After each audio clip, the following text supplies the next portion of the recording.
భద్రాద్రి కొత్తగూడెం జిల్లా Kothagudem హేమచంద్రపురం police head క్వార్టర్స్లో పోలీసులు అమరవీరుల సంస్కరణ దినం సందర్భంగా స్మృతి పెరేడ్ ఏర్పాటు చేశారు. ఈ సంస్కరణ దినోత్సవానికి ముఖ్య అతిథిగా జిల్లా కలెక్టర్ జితేష్ వి పాటిల్, జిల్లా ఎస్పీ రోహిత్ రాజు, పోలీసు అధికారులు, సిబ్బంది పాల్గొన్నారు. ఈ సందర్భంగా ఏర్పాటు చేసిన పోలీసు కవాతు వందనాన్ని జిల్లా కలెక్టర్ ఎస్పీ స్వీకరించారు. ఆ తర్వాత విధి నిర్వహణలో ప్రాణాలు కోల్పోయిన అమరవీరులకు ఘనంగా నివాళులను అర్పించారు. 1959 సంవత్సరంలో భారత చైనా సరిహద్దు ఆక్సై చీన్లో చైనా రక్షణ పలకాలతో వీరోచితంగా పోరాడి అమరులైన 10 మంది భారత జవాన్ల త్యాగానికి స్మరించుకుంటూ ఏటా ఈ రోజున అమరవీరుల సంస్కరణ దినం నిర్వహిస్తున్నట్లు తెలిపారు.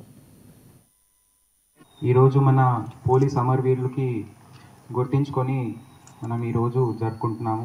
1959లో జరిగిన సంఘటన చూస్తే అసలు అది ఆర్మీది బాధ్యత అని అనుకొని ఆ రోజున్న పోలీస్ అది వదిలేసి వచ్చే వాళ్ళకి అవకాశం ఉండేది. కానీ దేశం కోసం మేము ఉన్నామని ఆ భావనతో ఆ పోలీస్ అక్కడ నిలబడి ఇది మా బాధ్యత అని, వాట్ ఈస్ ద రెస్పాన్సిబిలిటీ, దానికంటే బియాండ్ వెళ్ళి వాళ్ళు అది ఆ ఉద్యమం చేశారంటే ఎంతో గొప్పగా ఉందో అదే స్మరించుకొని మనం ఈ రోజు కూడా ఇది జరుపుకుంటున్నాము. పోలీస్ అంటేనే అన్ని డిపార్ట్మెంట్స్ కి సమన్వయం చాలా అవసరం పడుతుంది. ఎవరికైనా ఇబ్బంది అయితే ఖచ్చితంగా పోలీస్ మధ్యలో ఇన్వాల్వ్ అయ్యే అవకాశం వస్తుంది.